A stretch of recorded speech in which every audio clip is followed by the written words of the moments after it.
அன்பர்கள் எல்லோருக்கும் என்னுடைய முதற்கண் வணக்கம். இந்த கடந்த காணொளியில் எல்லாமே இதுவரை 36 தத்துவங்கள் ராமலிங்க பெருமான் 36 தத்துவங்கள் சொன்னார் இல்லையா? அது எங்கெங்கேருந்துலாம் வருது, அது என்னென்ன வேலை பண்ணுது அப்படிங்கிறத நான் உங்களுக்கு விவரிச்சிருக்கிறேன். இந்த 36 தத்துவங்களும் நமக்காக இறைவன் எதுக்கு படைத்தார் அது தெரிஞ்சுக்கணும் இல்லையா? அதுதான் முக்கியமாக வேணும். 36 தத்துவங்கள் என்னத்துக்கு, அந்த கருவிகள் என்னத்துக்கு அப்படின்னா, ஆன்மாக்கள் ஆகிய நம்ம தங்களை சூழ்ந்துள்ள ஆணவங்கிற ஒரு அழுக்கு, மூல அழுக்கு ஒன்று இருக்குது.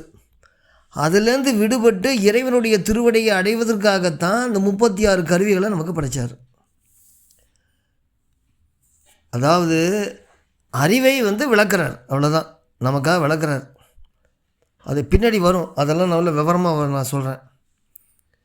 இப்போ ஆன்மா இயல்பாகவே சித்து பொருள்பாங்க, அறிவு பொருள், ஏகதேச அறிவு இருக்கும், அறிவு பொருள் அப்படின்னாலும் கூட ஆணவம் வளங்கிற அழுக்கு அதனை மறைச்சி கொண்டு இருக்கிறதுனால இந்த 36 தத்துவங்கள் எல்லாமே ஆன்மாவுக்கு ஓரளவுக்கு அறிவையும், ஓரளவுக்கு தான், ஓரளவு, அதை ஏகதேச அறிவுமா, ஓரளவுக்கு அறிவையும் உலகத்தை பற்றிய புரிதலையும் வழங்கும்.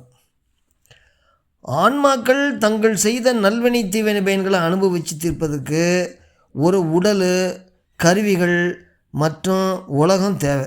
அது உண்மை தானே? ஒரு உடல் வேணும், அதுக்கு செய்கிறதுக்கு போகிறதுக்கெல்லாம் கருவிகள் வேணும், அப்புறம் அதை கூத்தாடுறதுக்கு ஒரு உலகம் வேணும் இல்லையா? இந்த 36 தத்துவங்கள் தான் இந்த உடல் மற்றும் உலகமாக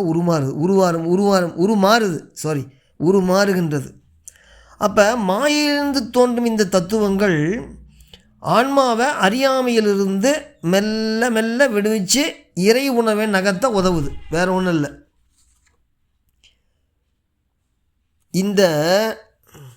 இந்த தத்துவங்களும் இந்த மாயையிலிருந்து தோன்றி உயிர்களுக்கு வீடு பேறு அடைய வழிகாட்டியாக இது அமையுது ஆச்சுங்களா?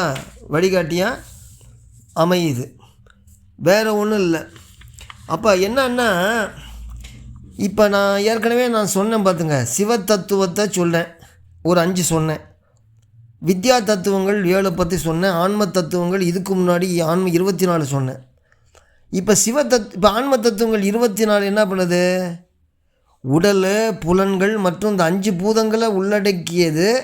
இது உலக இன்பத் துன்பங்களை அனுபவிக்க உதவுது இந்த ஆன்ம தத்துவங்கள் 24மே. அதுக்கு அடுத்தப்பறம் நான் என்ன சொன்னேன்? வித்யா தத்துவங்கள் ஒரு 7 சொன்னேன். இது அறிவோடு கலந்த அசுத்தமாக இருக்கிறது. இவை ஆன்மாவோட காலத்தை, நீதியையும் தீர்மானிக்குது. அப்புறம் இதெல்லாம் இயக்கிறது ஒரு சிவத்தத்துவம் ஒரு 5 இருக்குதுன்னு சொன்னேன். இது ஆன்மாவுக்கு அறிவையும் செயலையும் வழங்குது ஆச்சுங்களா? இதுதான். இப்போ சுருக்கமாக சொல்லணும்னா, ஒரு நோயாளிக்கு மருந்து கொடுப்பது போல் இந்த ஆணவங்கிற ஒரு பிணி இருக்குது. நோயின்னா அந்த நோய்ங்கிறது தீர்த்தலாம், பிணிங்கிறது தீரவே தீராது. பிணி, மரண பிணிம்பாங்க, பசி பிணிம்பாங்க, தீரவே தீராது, எப்போவுமே இருக்கும். அது மாதிரி ஆணவம் என்னும் பிணியில் சிக்கியில் ஆன்மாவை குணப்படுத்தி முத்தி அடைவதற்கு செய்யறதுக்கு தான் இந்த தத்துவங்கள்லாம் இறைவன் படிச்சிருக்கிறார். அதுதான் முக்கியம். அதனால் இதெல்லாம் தெரிஞ்சுக்குங்க. அப்புறம் இந்த தத்துவங்களை பற்றி நிறைய பாடல்கள், ஏன்னா சான்றுகள் வேணுமா இல்லையா? அப்போ சான்றுகள் வேணும்னா தத்துவங்கள் தெரியணும். சான்றுகள் உங்களுக்கு கண்டிப்பாக சொல்லி ஆகணும் இல்லையா? அப்போ அந்த சான்றுகள் வேணுமா? அதை பற்றிய பாடல்கள் ராமலிங்க பெருமான் எங்கெங்கெல்லாம் பாடியிருக்காருங்கிறத நான் சொல்லணுமா இல்லையா? அதை நான் அடுத்த காணொளியில் பாடிட்ட பிறகு அதை பாடினேன்னா இப்போ நான் இது வரைக்கும் சொன்னதெல்லாம் உங்களுக்கு நல்லா விளங்கும். அதனால் இதை தெரிஞ்சுக்கங்க. அடுத்த காணொளியிலேருந்து நம்ம அந்த பாடல்களை பார்க்கலாம். அப்புறம் இதுக்கு மூலம் ஆணவ மலம்பார். இந்த ஆணவ மலத்தை ஆணவம்னு ராமலிங்க பெருமான் நிறைய பாடலில் சொல்லுவார். அதுக்கு போயிடலாம். அடுத்த காணொளி இது பற்றிய பாடல்கள், தத்துவங்கள் பற்றிய பாடல்கள் நிறைய இருக்குது. அதை பாடும்போது உங்களுக்கு ரொம்ப இன்னும் க்ளீனாக தெளிவாக புரியும் அப்படின்னு சொல்லி நிறைவு பண்ணுகிறேன். வணக்கம்.